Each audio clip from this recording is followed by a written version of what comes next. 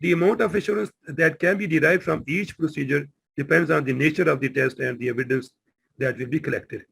The auditor should have a sound understanding of, number one, the nature of evidence, what constitutes appropriate quality and quantity of evidence, the most appropriate methods of collecting evidence.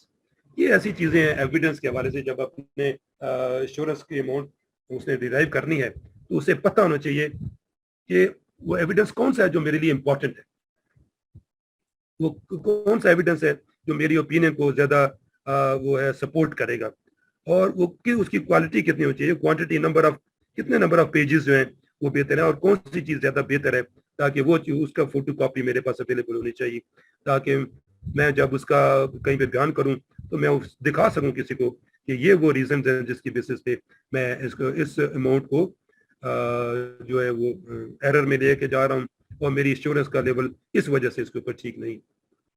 اور پھر کون سا طریقہ ہوگا میں collecting evidence کا, یہ پھر ہم ایویڈنس کی کلیکشن کے پروسیجر پڑھیں گے آگے, اس میں پھر ہمیں دیکھنا ہوگا کہ کون سا طریقہ اس میں سے سب سے بہتر ہوگا. اب یہ کچھ باتیں ایسی ہیں جو at the time of planning یہ بھی ذہن میں رکھنی چاہیے کہ اسٹاف کتنا ہوگا جو اس کے اوپر لگانا ہے, بجٹ کتنا اس کے اوپر خرچہ ہو سکتا ہے, ٹائمنگ کیا ہوگی, اور ان چیزوں کو بھی ڈیورنگ یہ جو ڈیٹیل پلاننگ ہے ہر سٹیج پہ ان کو مد نظر رکھنا ہوگا. باقی ان چیزوں کا ہم زیادہ ڈیٹیل سے ان اسٹافنگ بجٹنگ اور ٹائمنگ کو ہم چیپٹر 8 میں انشاءاللہ اس کو زیادہ ڈیٹیل سے ڈسکس کریں گے, لیکن یہ بھی پلاننگ سٹیج پہ ان چیزوں کو مد نظر رکھا جاتا ہے اور دیکھتے رہنا چاہیے. The auditor should give these matters some consideration during the general planning phase. There is no point coming up with an optimum combination of test of internal control, analytical procedures, and substantive test of details unless adequate time or resources are available. یہ تو سب سے important بات ہے نا, ہم کچھ بھی کام ان میں سے اگر ہمارے پاس ٹائم ہی نہیں ہے اور ریسورسز نہیں ہے, جو ریلیونٹ لوگ ہیں جو ایکسپرٹ لوگ ہیں وہی ہمارے پاس اویلیبل نہیں ہے, تو یہ تو ہم سارے کام نہیں کر سکتے جب تک وہ سارے اسٹاف ہمارے پاس پراپر نہ ہو. پراپر اسٹاف ہونا, ریلیونٹ لوگ ہونا, وہ جو کام ہم نے کرنے ہیں ان کے لیے ایکسپرٹ لوگ ہمارے پاس اویلیبل ہوں گے تو تب ہی ہم کام کر سکتے ہیں, ورنہ تو پھر ٹائم اتنا نہیں ہوتا کہ ہم ایک چیز کو مہینہ وہاں پہ لگا دیں. چند دنوں کی بات ہوتی ہے اس کو ایز کوئکلی ایز پاسبل ہم اس نے ختم کرنا ہوتا ہے. لہٰذا ریلیونٹ اسٹاف کے اوپر آڈیٹر کو توجہ دینی چاہیے تاکہ وہ آپٹیمم کمبینیشن جو بھی کر سکتا ہے, کیونکہ آپ بار بار ادھر نہیں جا سکیں گے ایک مختلف قسم کے کام کرنے کے لیے. ایک دفعہ آپ کام ختم کر اٹھ کے آ جائیں گے میرج میں, ادھر سے اینٹیٹی سے کمبائن ہو سکتی ہے, وہ آپ فیصلہ کر کے جائیں گے کہ یہ کام ہم نے وہاں پہ کرنے ہوں گے. اسٹافنگ کی ایک اور بات جو سمجھنے والی وہ یہ ہے, unless an audit is appropriately staffed, the benefits of good audit planning can be lost. Persons involved in the general planning phase need to make sure that there are staff members available who have the audit skills required to perform the work efficiently and effectively. یہ ہم discuss کر چکے ہیں کہ جو متعلقہ بندہ ہے ہونا چاہیے. جیسے ریگریشن انالیسس اگر کرنے ہیں تو ریگریشن انالیسس کرنے کے لیے ہمارے پاس کوئی بندہ اویلیبل ہونا چاہیے, پھر لیپ ٹاپ بھی ہونا چاہیے یا کوئی ڈیسک ٹاپ ہے وہ بھی ہونا چاہیے, اس کے بغیر تو وہ بھی نہیں کیے جا سکتے. تو یہ چیزیں اگر نہیں اویلیبل تو پھر اسے توقع کرنا کہ وہ ریگریشن انالیسس کر لے گا, پھر اس کا سافٹ ویئر بھی اویلیبل ہونا چاہیے تبھی کر سکے گا, ورنہ صرف پلاننگ کے اسٹافنگ کی کر لینا تو وہ ساری پلاننگ کو خراب کر دے گا اگر پراپر لوگ اس کے آرڈر پہ نہیں جائیں گے جو لمٹ ہے. بجٹ کے حوالے سے بھی چونکہ پرابلم یہ ہے کہ ہمارے جو ریسورسز ہیں بڑے تھوڑے ہیں, فائنٹ ہے نا, بڑے اسکیئر سورسز ہیں ہمارے پاس, زیادہ نہیں ہوتے. It is important to estimate the time required to perform the audit under each combination of tests. جو بھی یعنی آپ انٹرنل کنٹرول کا کرنا ہے, سبسٹنٹیو ٹیسٹنگ کرنی ہے, انالیٹیکل پروسیجر کرنی ہے, وہاں جا کے جو بھی اس کو پھر آپ آپس میں ان سارے کو کمبائن کرنے کی کوشش کرتے ہیں تاکہ each financial audit will require a minimum amount of resources, تاکہ کم سے کم وہاں پہ ہمارے اخراجات ہوں اور جتنی جلدی ہو سکتا ہے اور جتنے ریکوائرڈ ریسورسز ہیں وہ ہم ایلوکیٹ کر سکیں اور اپنا جو ہم الٹیمیٹلی وہاں پہ جو ہم کام کرنا چاہتے ہیں. Since the resources required for compliance with the authority work can be more flexible than those required for financial certification, the director may have some scope for reallocating resources in response to certification audit demands. اب اس کے پاس تھوڑا سا کیونکہ certification ایک mandatory ہے, ہر سال کرنی ہے, اگر کہیں سے وہ کمپلائنس ود اتھارٹی آڈٹ سے کچھ ٹیموں کو نکال کے کوئی لوگوں کو نکال کے تھوڑے ٹائم کے لیے اگر سرٹیفکیشن آڈٹ میں لگایا جا سکتا ہے تو وہ لگانا چاہیے تاکہ وہ جو ریلیونٹ لوگ ہیں, اسکلفل لوگ ہیں, وہ اپنا کام آسانی سے کر سکیں اور کام سرٹیفکیشن کا کام جلدی مکمل ہو جائے as compared to compliance with authority audit. Timing of the work, most government entities have the same year end date.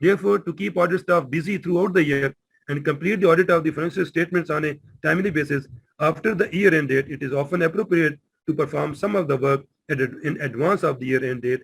This should be taken into account when scheduling audit activities. یہ ذہن میں رکھنا چاہیے کہ اگر ہمیں کوئی ایسا کام ہے جو سال کے دوران کرنے کی ضرورت پڑتی ہے تو ہمیں سال کے دوران بھی کر لیں. جس کو ہم عام طور پر انٹرم آڈٹ کا نام دیتے ہیں, اگر وہ بھی کرنا پڑ جاتا ہے تو کر لیا جائے کہ اسٹاف اویلیبل ہے ابھی, یعنی فیلڈ میں کام نہیں کر رہے سب لوگ, وہ اسٹاف کو یوٹیلائزیشن کر لی جائے پراپر, تاکہ وہ کچھ جتنا کام ہو 5-6 مہینے کا اگر اکاؤنٹس ہو چکے ہیں تو جنوری میں کچھ بیٹھ کے ہم پچھلے 6 مہینے کو اچھی طرح سے وہ بندے لگا کے دیکھ سکتے ہیں, تاکہ باقی جو 6 مہینے ہوں گے ان کو نیکسٹ ٹائم جب ہمیں ٹائم ملے گا, جب ہماری فائنینشیل اسٹیٹمنٹ بن کے آ جائے گی تو اس کے بعد ہم اس کو دیکھ لیں گے.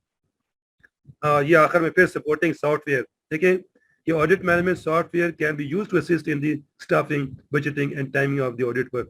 یہ ہمارا جو AMIS ہے, آڈٹ مینجمنٹ انفارمیشن سسٹم, اس کی ہم سافٹ ویئر کی بات کر رہے ہیں یہاں پہ, کہ اگر یہ ہوگا تو ہمیں, چونکہ اس میں یہ ایک پروویژن ہے کہ کون کون لوگ کس کس چیز کے ایکسپرٹ ہیں, وہ اس میں ہمیں پتہ ہوتا ہے, ساری ڈیٹیل اویلیبل ہوتی ہے, کیا کیا کوالیفیکیشن ہے, اور اس کا knowledge of rules and regulation کس کو بہتر ہے, اور کون سا سافٹ ویئر میں بہتر ہے, کون سے انالیسس بہتر طریقے سے پرفارم کر سکتا ہے. یہ AMIS کے اندر پھر لکھا جاتا ہے اور ڈالا جاتا ہے. وہاں سے پھر آسان ہو جائے گا, اگر AMIS ورکنگ کرنا شروع کر دیتا ہے تو وہاں سے ہمیں جو ریلیونٹ لوگ ہیں, جو اسکلفل لوگ ہیں, ان کو تلاش کرنا آسان ہو جائے گا, ان کو ٹائملی ہم پھر جہاں ان کو یوز کرنا ہے کر لیا کریں گے. اب ہم اس اسٹیج پہ پہنچ گئے ہیں جہاں پہ ہم کہہ رہے ہیں کہ reassessing the general planning decisions for individual audit. Before completing the general planning phase, the auditor should consider whether decisions made in later steps in the phase indicate that changes are needed to decision made earlier in the phase. اب آخر میں جب final آپ کی آ گئے آپ اس stage پہ کہ پلاننگ کرتے کرتے آپ پلاننگ کے آخر پہ پہنچ گئے, اگر کوئی چیزیں چینج کرنے کی ضرورت پڑتی ہے تو آڈیٹر کو دیکھنا چاہیے کہ کیا کیا چینجز ضروری ہو گئی ہیں. جو شروع میں جب سٹارٹ کی تھی پلاننگ تو وہ شاید نہیں کنسیڈر کر سکا تھا, اب جب آخر میں پہنچا تو اس کو بہت ساری چیزوں کو پتہ چل چکا ہے, تو اکارڈنگلی اس کی جو چینجز ہیں, جو انہیرنٹ رسک کی اسیسمنٹ ہے یا کنٹرول رسک کی اسیسمنٹ ہے یا ری اسٹیمیٹ کرنا ہے کچھ چیزوں کو, اور پھر کون سی ایکسپیکٹڈ ایگریگیٹ ایرر کی اماؤنٹ کتنی ہونی چاہیے, یہ پھر وہ ڈیسائیڈ کر لیتا ہے آخر میں آ کے اس کو جو ریلیونٹ چینجز ہیں وہ چینج کر لینی چاہیے. اسی طرح کہ وہ اگر اسٹافنگ میں جو ہے وہ یہ ٹائمنگ کا کوئی پرابلم ہو رہا ہوگا, اس کی چیزوں کے بارے میں بھی وہ زیادہ بہتر پوزیشن میں ہوگا. یہ کون سا آڈیٹر ہے جس کی ایبلٹی ہے کہ وہ optimum mix of test of internal control, analytical procedures اور سبسٹینٹیو ڈیٹیلز کر سکتا ہے تاکہ اس کو وہاں پہ لگا دیا جائے اور کام جلد ختم ہو جائے. However, in addition, audits cannot be planned in isolation. یعنی ہر آڈٹ آئسولیشن میں نہ کریں. کوشش یہ ہوتی ہے کہ each audit directorate needs to consider how best to utilize all of its staff members on all of its audits in the most efficient and effective manner.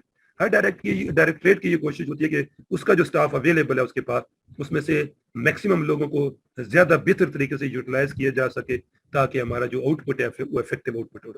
پھر planning decision should also be reassessed in later stages of the audit. ہاں, اگر کوئی planning decision from time to time subsequently change کرنے پڑتے ہیں تو do it. تو ری assess کرنے کی ضرورت پڑتی ہے تو ری اسیس کریں, اس میں کوئی پابندی نہیں کہ آپ نہیں ری اسیس کر سکتے, کیونکہ آپ جب پلاننگ اسٹیج میں آفس میں بیٹھ کے کوئی کام کر رہے ہیں تو بہت ساری چیزیں شاید آپ کے نالج میں نہیں تھیں جو آپ نہیں پلان کر سکے. جب فیلڈ میں جاتے ہیں تو کوئی چیزیں نہیں آ جاتی ہیں, لہٰذا ان نئی چیزوں کو کیٹر کرنے کے لیے بھی کوئی ایسے رسک ہو سکتے ہیں, تو پھر آپ اپنی پلاننگ ڈیسیژن کو چینج کرنے کی ضرورت پڑتی ہے, تو اپنی سینئر مینجمنٹ کے نالج میں لا کر وہ چینج بھی کیے جا سکتے ہیں. ایک اور بڑی امپورٹنٹ بات پھر آگے جو ہمیں ذہن میں رکھنی ہے کہ ادر آڈیٹرز کے اوپر ریلائنس کہاں تک ہو سکتی ہے. اس میں جو a key factor to consider in the general planning phase is the extent to which the auditor can rely on the work of internal auditors. Reliance on internal auditors can affect the work required to update the understanding of the internal control structure. It will also likely affect the assessment of control risk. In addition, the ability to rely on internal auditors will likely affect the optimum mix of test of internal control, analytical procedures, and substantive test of detail. یعنی اس محکمے کا جس کا part کرنے جا رہے ہیں اس کے جو انٹرنل آڈیٹرز ہیں, جس کو انٹرنل چیک کے جو انٹرنل آڈٹ کا ایک فنکشن ہوتا ہے باقاعدہ, وہاں پہ کوئی ڈائریکٹریٹ بنے ہوتے ہیں, کچھ سیکشن بنے ہوتے ہیں, ان کے ساتھ بھی کوآپریشن کرنا چاہیے, ان کے ساتھ بیٹھ کے ڈسکس کرنا چاہیے, اور انہوں نے جو کام کیا اس کو بھی دیکھنا چاہیے اور اپنے جو کچھ ایشوز ہیں ان کے ساتھ ڈسکس کرنے چاہیے. اس سے ہمیں کام میں آسانی ہو جاتی ہے اور اپنی انڈرسٹینڈنگ ڈیولپ کرنا بھی انٹرنل کنٹرول کے اسٹرکچرز کے حوالے سے آسان, کیونکہ وہ لوگ اندر بیٹھے ہوتے ہیں جو پارٹ اینڈ پارسل ہوتے ہیں مینجمنٹ کا, ان کو بہت ساری چیزوں کی زیادہ بہتر طریقے سے سمجھ آ گئی ہوتی ہے, تو ہم ان کی مدد لے سکتے ہیں, اس میں کوئی پرابلم کی بات نہیں ہے.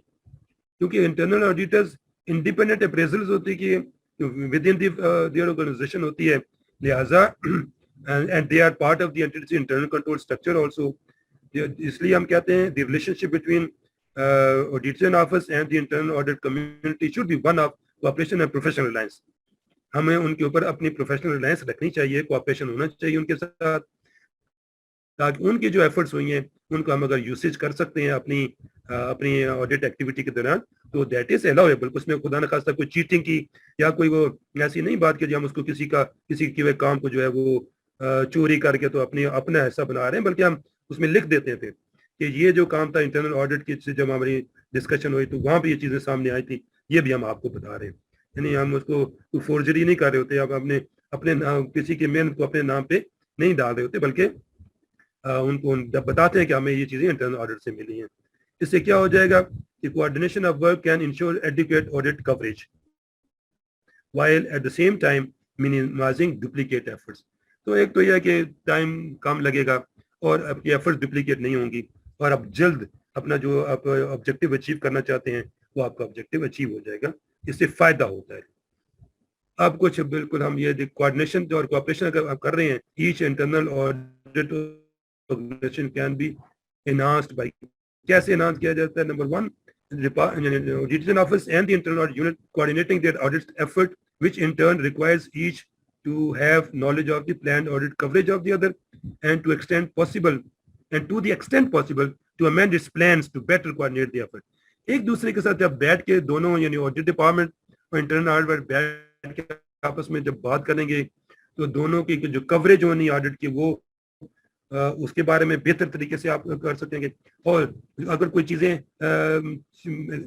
امینڈمنٹ کرنے کی ضرورت پڑتی ہے پلانس کو, وہ بہتر طریقے سے پلان جو ہیں وہ امینڈمنٹ ہو سکتے ہیں. Number 2, having access to each other's audit programs and internal control questionnaires. ایک دوسرے کے کنٹرول ICQs اگر ایک دوسرے کو مل جاتے ہیں تو اس میں کوئی چینجز کرنے کی ضرورت پڑتی ہے تو آپ کر سکتے ہیں. انہوں نے اگر ان کو ضرورت پڑتی ہے تو وہ کر سکتے ہیں, ہمیں ضرورت پڑتی ہے تو ہم ایز این آڈیٹر کر سکتے ہیں. اسی طرح audit department having access to the working papers of the internal audit organisation. تو ہمیں اگر اس کے ورکنگ پیپر تک ایکسیس مل جاتی ہے تو اس میں ہمیں بھی فائدہ ہو جائے گا, ہم ان کو چیزوں کو پڑھ کے زیادہ ہمیں روشنی مل جائے گی اور ہم اپنے پلان جو ان کو اکارڈنگلی امینڈ کر سکیں گے. Having an exchange of audit reports and management letters. ہم اگر آڈٹ رپورٹ جو ہم بنائیں گے, جو انہوں نے بنائی ہیں اور جو ہم بنائیں گے, ایک دوسرے کے ساتھ شیئر کر سکتے ہیں, اور مینجمنٹ لیٹر بھی ایک دوسرے کے شیئر کر سکتے ہیں تاکہ ان کا کام بھی سامنے آ جائے اور ہمارا کام بھی سامنے آ جائے. Having a common understanding of audit techniques, methods, terminology, or DAGP relying to the extent possible on the audit work of the internal auditors and thus reducing the amount of additional testing required by the DAGP auditor. یعنی دونوں صورتوں میں یہ ہے کہ آپ کس طرح سے کام کرتے ہیں, یعنی آڈٹ ڈپارٹمنٹ کی ٹیکنیک کیا ہیں, میتھڈس کیا ہیں, کون کون سی ٹرمز استعمال کی جاتی ہیں اس میں, اور انٹرنل آڈٹ کے جو لوگ ہیں وہ کیا کیا ٹیکنیک استعمال کرتے ہیں انٹرنل آڈٹ کرنے کے لیے, کون سے میتھڈس اختیار کرتے ہیں اور کون کون سی ٹرمینالوجی استعمال کر رہے ہیں, وہ دونوں کو پتہ چل جاتی ہیں. اور اس سے آڈٹ ڈپارٹمنٹ کا جو کام ہے اس کو زیادہ ایڈیشنل ٹیسٹنگ نہیں کرنی پڑتی اور تھوڑا ایفرٹ لگا کے بیٹر جو ہے ریزلٹس وہ اچیو کیا جا سکتے ہیں. اس طرح coordination of effort require that DAGP and the internal audit staff meet well before the commencement of specific audits to jointly plan their work for the following year. During these meetings, department could, for example, discuss areas where it would like to rely on the work of internal audit. Provide the internal auditor with its basic planning parameters, یعنی materiality اس کے ساتھ share کر سکتے ہیں, audit risk کر سکتے ہیں, sources of audit assurance بتا سکتے ہیں ان کے ساتھ, دونوں آپس میں یہ internal audit کے ساتھ آپ شیئر کر کے تو چیزوں کو زیادہ بہتر کر سکتے ہیں. Provide the internal auditors with an audit program, summary of unadjusted differences and other forms and checklists for the internal auditors to complete. ایسی چیز رہ جاتی ہے تو آپ اس کو دے دیں, وہ کمپلیٹ کرے, بعد میں ان چیزوں کو ٹھیک کر دے یا ٹھیک کر کے سائملٹینیسلی آڈٹ ڈپارٹمنٹ کو بتا دے کہ یہ ٹھیک ہو گیا جی کا. And discuss the timing of the work and any required deadline dates. اور ٹائمنگ اس کو بتا کے کوئی ڈیڈ لائن ہماری آپس میں دوسرے کا شیئر کر لی جاتی ہے تو پھر ہائر پورٹ ہو کے جاتا ہے اور ہم اپنی ڈیڈ لائن کو میٹ وتھ کر سکتے ہیں ایز این آڈیٹر. یہ یعنی آپس میں ایک دوسرے کوآپریشن کرنے کا جو فائدہ ہو جاتا ہے مجھے. One of the roles of internal audit is to provide management with an assessment of the adequacy and effectiveness of the internal control structure and the extent to which it can be relied upon. یعنی ایک بات یاد رکھنے کی internal audit جو ہے وہ management کو ہیلپ کرتا ہے یہ اسیس کرنے میں کہ جو ان کے انٹرنل کنٹرول سٹرکچر ہے وہ کتنا پراپر ہے اور کتنا افیکٹو ہے یہ اس کو بتا دیں گے تاکہ اس میں جو مینجمنٹ کو بتاتے رہتے ہیں تاکہ اگر کوئی ریلیونٹ چینجز کرنے کی ضرورت پڑتی ہے تو وہ انٹرنل آڈٹ کی وجہ سے مینجمنٹ کو چینجز کو کر لیتی ہے تاکہ کوئی ایررز یا کوئی فراڈ ان کو منیمائز کیا جا سکے. Auditors from audit should consult with the head of the internal audit organization to determine how much audit work internal audit has performed on the internal controls, and where possible the department auditors should rely on the work of internal audit. اور یہ تو ان کے head of the department سے مل لیں تو پھر یہ بھی دیکھ لیں کہ آڈیٹر جو ہمارے آڈیٹرز ہیں ان کو کتنا وہ ریلائی کر سکتے ہیں انٹرنل آڈٹ کے. وہ ساری ڈسکشن کے بعد اگر وہ بیفور ٹائم ایک دوسرے سے مل کے بات کر لیں گے پھر ان کو دونوں کو آسانی ہو جائے گی اس سارے کام کے لیے. لہٰذا اس کو ضروری ہے کہ آپس میں بیٹھ کے باتیں کر لیں. اچھا جی, just like any other control the units work needs to be tested before it can be relied upon.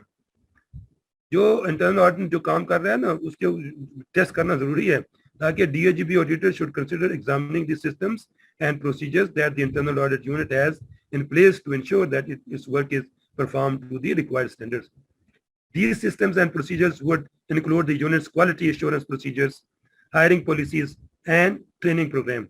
The DAGP auditors may also wish to re-perform some of the work performed by internal auditor.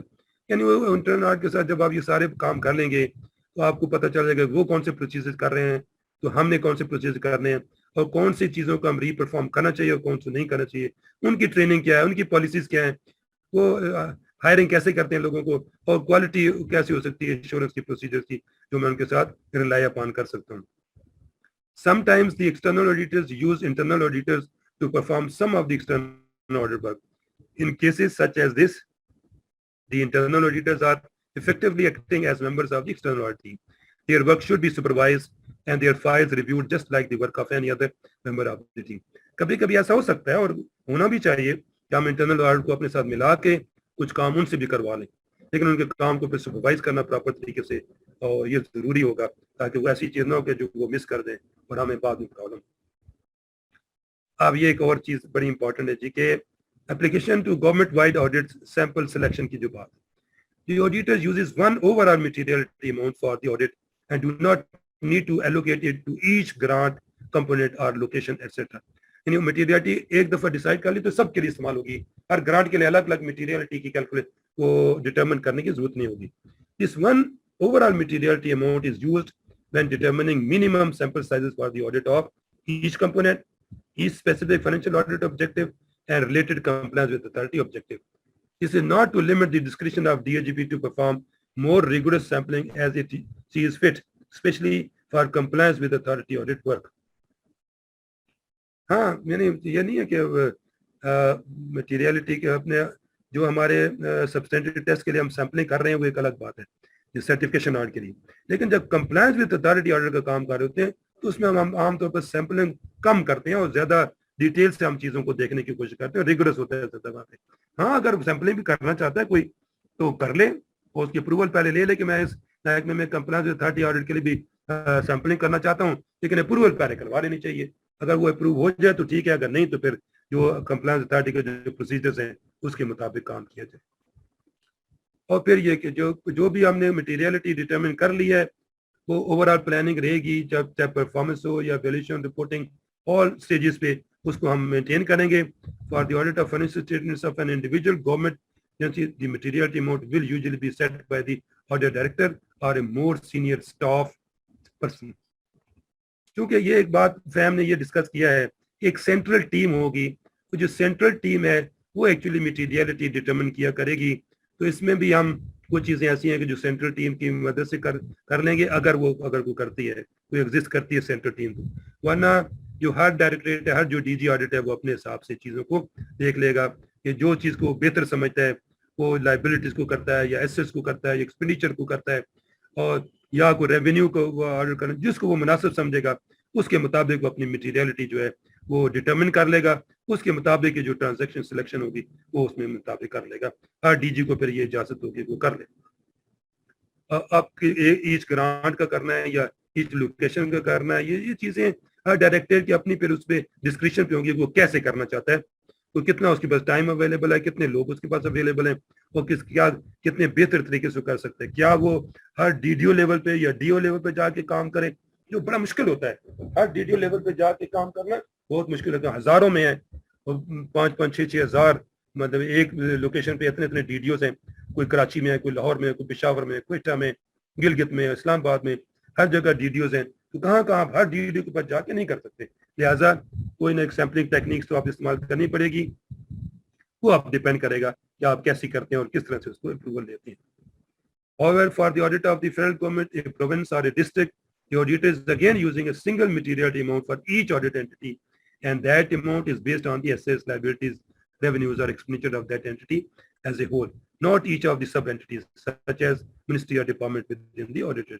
In ایک federal government پہ ایک ہم materiality but determine کریں گے، ہر ایک الگ الگ نہیں کریں گے. Therefore, it is possible that sampling techniques will not select audit items from some of the smaller sub-entities.